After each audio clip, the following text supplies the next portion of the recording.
पवन तनय संकट हरण मंगल मूर्ति रूप, राम लखन सीता सहित हृदय बसहु सुरभूप। जय बजरंगबली। प्रिय भक्तगणों, स्वागत है आप सभी का आपके अपने चैनल ज्ञान अर्थ में। आप सभी को मकर संक्रांति की हार्दिक शुभकामनाएं। आज माघ मास का प्रथम मंगलवार है। आज मंगलवार के पावन अवसर पर मकर संक्रांति का भी उत्सव है। ऐसे में आप रसपान करेंगे भगवान बजरंगबली की मंगलवार की पावन एवं प्रचलित व्रत कथा, जिसके रसपान से साधक के सभी मनोरथ शीघ्र ही पूर्ण होते हैं और साथ ही घर से दारिद्रता दूर हो जाती है, हर मनोकामनाओं की पूर्ति होती है और भगवान बजरंगबली की कृपा से सभी संकट टल जाते हैं। जीवन में कोई भी बड़ा संकट आने वाला है तो वह भगवान बजरंगबली की कृपा से दूर हो जाता है। आइए ध्यान लगाकर रसपान करते हैं मंगलवार की पावन एवं पौराणिक प्रचलित व्रत कथा। एक बार नैमिषारण्य तीर्थ में 80,000 मुनि एकत्र होकर पुराणों के ज्ञाता श्री सूत जी से पूछने लगे, हे महामुने, आपने हमें अनेक पुराणों की कथाएं सुनाई हैं। आप कृपा करके हमें ऐसा व्रत और कथा बताएं जिसको करने से संतान की प्राप्ति हो तथा मनुष्य को रोग शोक अग्नि सर्व दुख आदि का भय दूर हो, क्योंकि कली युग में सभी जीवों की आयु बहुत ही कम है। फिर इस पर उन्हें रोग चिंता के कष्ट लगे रहेंगे तो फिर वह श्री हरि के चरणों में अपना ध्यान कैसे लगा सकेंगे। श्री सूत जी बोले, हे मुनियों, आपने लोक कल्याण के लिए बहुत ही उत्तम बात पूछी है। एक बार युधिष्ठिर ने भगवान श्री कृष्ण से लोक कल्याण के लिए यही प्रश्न किया था। भगवान श्री कृष्ण और युधिष्ठिर का संवाद तुम्हारे सामने कहता हूँ, ध्यान देकर सुनो। एक समय पांडवों के सभा में श्री कृष्ण जी बैठे हुए थे। तब युधिष्ठिर ने भगवान श्री कृष्ण से प्रश्न किया, हे प्रभु नंद नंद गोविंद, आपने मेरे लिए अनेकों कथाएं सुनाई हैं। आज आप कृपा करके ऐसा व्रत या कथा सुनाएं जिसके करने से मनुष्य के रोग चिंता का भय समाप्त हो और उसको पुत्र की प्राप्ति हो। हे प्रभु, बिना पुत्र के जीवन व्यर्थ है। पुत्र के बिना मनुष्य नरकगामी होता है। पुत्र के बिना मनुष्य पितृ ऋण से छुटकारा नहीं पा सकता और न ही उसका पुण्य नामक नरक से उद्धार हो सकता है। अतः पुत्रदायक व्रत बतलाएं। श्री कृष्ण बोले, हे राजन, मैं एक प्राचीन इतिहास सुनाता हूँ, आप उसे ध्यान पूर्वक सुनो। कुंडलपुर नामक एक नगर था। उसमें नंदा नामक एक ब्राह्मण रहता था। भगवान की कृपा से उसके पास सब कुछ था, फिर भी वह दुखी था। इसका कारण यह था कि ब्राह्मण की स्त्री सुनंदा के कोई भी संतान न थी। सुनंदा पतिव्रता थी, भक्ति पूर्वक श्री हनुमान जी की आराधना करती थी। मंगलवार के दिन व्रत करके अंत में भोजन बनाकर हनुमान जी को भोग लगाने के बाद स्वयं भोजन करती थी। एक बार मंगलवार के दिन ब्राह्मणी गृह कार्य की अधिकता के कारण हनुमान जी को भोग न लगा सकी, तो इस पर उसे बहुत दुख हुआ। उसने कुछ भी नहीं खाया और अपने मन में प्रण किया कि अब तो अगले मंगलवार को ही हनुमान जी का भोग लगाकर अन्न जल ग्रहण करूंगी। ब्राह्मणी सुनंदा प्रतिदिन भोजन बनाती, श्रद्धा पूर्वक पति को खिलाती, परंतु स्वयं भोजन नहीं करती और मन ही मन में श्री हनुमान जी की आराधना करती थी। इस प्रकार 6 दिन गुजर गए और ब्राह्मणी सुनंदा अपने निश्चय के अनुसार भूखी प्यासी निराहार रही। अगले मंगलवार को ब्राह्मणी सुनंदा प्रातःकाल ही बेहोश होकर गिर पड़ी। ब्राह्मणी सुनंदा की इस असीम भक्ति के प्रभाव से श्री हनुमान जी बहुत ही प्रसन्न हुए और प्रकट होकर बोले, सुनंदा, मैं तेरी भक्ति से बहुत ही प्रसन्न हूँ, तू उठ और वर मांग। सुनंदा अपने आराध्य देव श्री हनुमान जी को देखकर आनंद की अधिकता से विवल हो श्री हनुमान जी के चरणों में गिरकर बोली, हे प्रभु, मेरी कोई संतान नहीं है, कृपया करके मुझे संतान प्राप्ति का आशीर्वाद दें, आपकी अति कृपा होगी। श्री महावीर जी बोले, तेरी इच्छा पूर्ण होगी, तेरी एक कन्या पैदा होगी, उसके अष्टांग प्रतिदिन सोना दिया करेंगे। इस प्रकार यह कहकर श्री महावीर जी अंतर्धान हो गए। ब्राह्मणी सुनंदा बहुत हर्षित हुई और सभी समाचार अपने पति से कहा।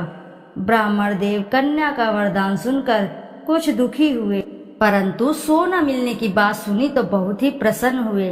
विचार किया कि ऐसी कन्या के साथ मेरी निर्धरता भी समाप्त हो जाएगी। श्री हनुमान जी की कृपा से वह ब्राह्मणी गर्भवती हुई और 10वें महीने में उसे बहुत ही सुंदर पुत्री की प्राप्ति हुई। यह बच्ची अपने पिता के घर में ठीक उसी तरह से बढ़ने लगी जिस प्रकार शुक्ल पक्ष का चंद्रमा बढ़ता है। 10वें दिन ब्राह्मण ने उस बालिका का नामकरण संस्कार कराया। उसके कुल पुरोहित ने उस बालिका का नाम रत्नावली रखा, क्योंकि यह कन्या सोना प्रदान किया करती थी। इस कन्या ने पूर्व जन्म में बड़े ही विधान से मंगल देव का व्रत किया था। रत्नावली का अष्टांग बहुत सा सोना देता था। उस सोने से नंदा ब्राह्मण बहुत ही धनवान हो गए। अब ब्राह्मणी भी बहुत अभिमान करने लगी थी। समय बीतता रहा। अब रत्नावली 10 वर्ष की हो चुकी थी। एक दिन जब नंदा ब्राह्मण प्रसन्नचित्त था, तब सुनंदा ने अपने पति से कहा, मेरी पुत्री रत्नावली विवाह के योग्य हो गई है, अतः आप सुंदर सा कोई योग्य वर देकर इसका विवाह कर दें। यह सुन ब्राह्मण बोला, अभी तो रत्नावली बहुत छोटी है। तो ब्राह्मणी बोली, शास्त्रों की आज्ञा है कि कन्या 8वें वर्ष में, गौरी 9 वर्ष में और रोहिणी 10वें वर्ष में कन्या के, इसके पश्चात रजस्वला हो जाती है। गौरी के दान से पाताल लोक की प्राप्ति होती है, रोहिणी के दान से वैकुंठ लोक की प्राप्ति होती है, कन्या के दान से इंद्रलोक में सुखों की प्राप्ति होती है। अगर हे पतिदेव रजस्वला का दान किया जाता है तो घोर नरक की प्राप्ति होती है। इस पर ब्राह्मण बोला, अभी तो रत्नावली मात्र 10 ही वर्ष की है और मैंने तो 16-16 साल की कन्याओं के विवाह कराए हैं, अभी जल्दी ही क्या है। तब ब्राह्मणी सुनंदा बोली, आपको तो लोभ अधिक हो गया है लगता है। शास्त्रों में कहा गया है कि माता पिता और बड़ा भाई रजस्वला कन्या को देखते हैं तो अवश्य ही नरकगामी होते हैं। तब ब्राह्मण बोला, अच्छी बात है, कल मैं अवश्य ही योग्य वर की तलाश में अपना दूत भेजूंगा। दूसरे दिन ब्राह्मण ने अपने दूत को बुलाया और आज्ञा दी कि जैसी सुंदर मेरी कन्या है वैसा ही सुंदर उसके लिए वर की तलाश करो। दूत अपने स्वामी की आज्ञा पाकर निकल पड़ा। पंपई नगर में उसने एक सुंदर लड़के को देखा। वह बालक एक ब्राह्मण परिवार का बहुत ही गुणवान पुत्र था। इसका नाम सोमेश्वर था। दूत ने इस सुंदर व गुणवान ब्राह्मण पुत्र के बारे में अपने स्वामी को पूर्ण विवरण बता दिया। ब्राह्मण नंदा को भी सोमेश्वर अच्छा लगा और फिर शुभ मुहूर्त में विधि पूर्वक कन्यादान करके ब्राह्मण ब्राह्मणी संतुष्ट हुए। परंतु ब्राह्मण के मन में तो लोभ समाया हुआ था। उसने कन्यादान तो कर दिया था, पर वह बहुत ही खिन्न भी था। उसने विचार किया कि रत्नावली तो अब चली जाएगी और मुझे इससे जो सोना मिलता था वह भी अब नहीं मिलेगा। मेरे पास जो धन था कुछ तो इसके विवाह में खर्च हो गया और कुछ शेष बचा है, वह भी कुछ दिनों के पश्चात समाप्त हो जाएगा। मैंने तो इसका विवाह करके बहुत बड़ी भूल कर दी है। अब कोई ऐसा उपाय है कि रत्नावली मेरे घर में ही बनी रहे, अपने ससुराल बिल्कुल न जाए। लोभ रूपी राक्षस ब्राह्मण के मस्तिष्क पर छाता जा रहा था। रात भर अपनी शैया पर बेचैनी से रुकावटें बदलते बदलते उसने एक बहुत ही क्रूर निर्णय लिया। उसने विचार किया कि जब रत्नावली को लेकर उसका पति सोमेश्वर अपने घर के लिए जाएगा तो वह मार्ग में ही छिपकर सोमेश्वर का वध कर देगा और अपनी लड़की को अपने घर ले आएगा। जिससे नियमित रूप से उसे सोना भी मिलता रहे और समाज का कोई मनुष्य उसे दोष भी नहीं दे सकेगा। प्रातःकाल हुआ। नंदा और सुनंदा ने अपने जमाई तथा लड़की को बहुत सारा धन देकर विदा किया। सोमेश्वर अपनी पत्नी रत्नावली को लेकर ससुराल से अपने घर की ओर चल दिया। ब्राह्मण नंदा महालोभ में वशीभूत हो वह अपनी मति खो चुका था। पाप पुण्य को उसे विचार बिल्कुल भी नहीं आ रहा था। अपने भयानक व क्रूर निर्णय को कार्य रूप देने के लिए उसने अपने दूत को मार्ग में अपने जमाई का वध करने के लिए भेज दिया था, ताकि रत्नावली से प्राप्त होने वाला सोना उसे हमेशा मिलता रहे और वो कभी भी निर्धन ना हो। ब्राह्मण के दूत ने अपने स्वामी की आज्ञा का पालन करते हुए उसके जमाई सोमेश्वर का मार्ग में ही वध कर दिया। समाचार प्राप्त कर ब्राह्मण नंदा के मार्ग में पहुंचा और रुदन करती अपनी पुत्री रत्नावली से बोला, हे पुत्री, मार्ग में लुटेरों ने तेरे पति का वध कर दिया है। भगवान की इच्छा के आगे किसी की कोई बस नहीं चलता है। अब तू घर चल, वहां पर रहकर ही शेष जीवन व्यतीत करना। जो भाग्य में लिखा है वही होगा। अपने पति की अकाल मृत्यु से रत्नावली बहुत ही दुखी हुई। करुण करंदन व रुदन करते हुए अपने पिता से बोली, हे पिताजी, इस संसार में जिस स्त्री का कोई पति नहीं है उसका जीना व्यर्थ है। मैं अपनी पति के साथ ही अपने शरीर को जला दूंगी और सती होकर अपने इस जन्म को, माता पिता के नाम को तथा सास ससुर के यश को सार्थक करूंगी। ब्रह्मानंदा अपनी पुत्री रत्नावली के वचनों को सुनकर बहुत ही दुख हुआ और विचार करने लगा, मैंने व्यर्थ ही जमाई का वध करके पाप अपने सिर पर ले लिया। रत्नावली तो उसके पीछे अपने प्राण तक देने को तैयार है। मेरा तो दोनों तरफ से मरण हो गया।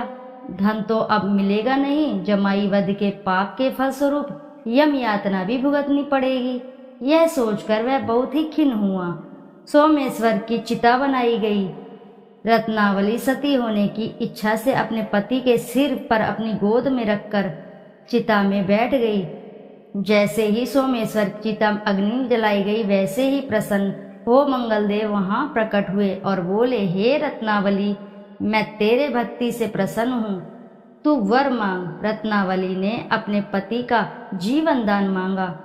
तब मंगलदेव बोले, रत्नावली, तेरा पति अजर अमर है, यह महाविद्वान भी होगा और इसके अतिरिक्त तेरी जो इच्छा हो वो वर मांग। तब रत्नावली बोली, हे ग्रहों के स्वामी, यदि आप मुझ पर प्रसन्न हैं तो मुझे यह वरदान दीजिए कि जो भी मनुष्य मंगलवार के दिन प्रातःकाल लाल पुष्प लाल चंदन से पूजा करके आपका स्मरण करेगा, उसको रोग व्याधि ना हो, स्वव्यंजनों का कभी भी योग ना हो, सर्प अग्नि तथा शत्रुओं का भय न रहे। जो स्त्री मंगलवार का व्रत करे वह कभी विधवा न हो। मंगलदेव तथास्तु कहकर अंतर्धान हो गए। सोमेश्वर मंगलदेव की कृपा से जीवित हो उठे। रत्नावली अपने पति को पुण्य प्राप्त कर बहुत ही प्रसन्न हुई और मंगलदेव का व्रत प्रत्येक मंगलवार को करके व्रतराज और मंगलदेव की कृपा से इस लोक में सुख ऐश्वर्य को भोगते हुए अंत में अपने पति के साथ स्वर्ग लोक कर चली गई। तो बोलो जय बजरंगबली की जय, बोलो जय मंगल देव की जय। कथा अब इसी के साथ समाप्त हुई। तो आइए श्रोताओं, अब करते हैं श्री हनुमान जी की आरती। आरती की जय हनुमान लला की, दुष्ट दलन रघुनाथ कला की। जाके बल से गिरवर कापे, रोग दोष जाके निकट न झाके। अंजनी पुत्र महाबलदाई, संतान के प्रभु सदा सहाई। आरती की जय हनुमान लला की। देवीरा रघुनाथ पठाए, लंका जारी सिय सधिलाए। लंका सो स्फोट समुद्र सिकाई, जात पवन सुत बार न लाई, आरती कीजय हनुमान लला की। लंका जारी असुर संहारे, सिया राम जी के काज सवारे। लक्ष्मण मूर्छित पड़े सकारे, अग्नि संजीवन प्राण उबारे। आनि संजीवन प्राण उबारे, आरती कीजय हनुमान लला की। बैठी पताल तोरी जमकारे, अहि रावण की भुजा उखारे। बाएं भुजा असुर दल मारे, दाहिने भुजा संत जन तारे। आरती कीजय हनुमान लला की। सुर नर मुनि आरती उतारे, जय जय जय हनुमान उचारे। कंचन थार कपूर लो छाई, आरती करत अंजना माई। आरती कीजय हनुमान लला की। जो हनुमान जी की आरती गावे, वसी बैकुंठ परम पद पावे। आरती कीजय हनुमान लला की। दुष्ट दलन रघुनाथ कला की। बोलो जय बजरंगबली की जय। पावन पुत्र हनुमान जी की जय। श्रोताओं, यदि आपको कथा अगर अच्छी लगी है तो वीडियो जरूर लाइक करें और साथ ही चैनल को सब्सक्राइब करें, और एक बार अपनी सच्ची श्रद्धा से कमेंट बॉक्स में जरूर लिख दें जय बजरंगबली की जय। फिर मिलते हैं आपसे ऐसी ही किसी नई कथा कहानी में। जब तक के लिए नमस्कार।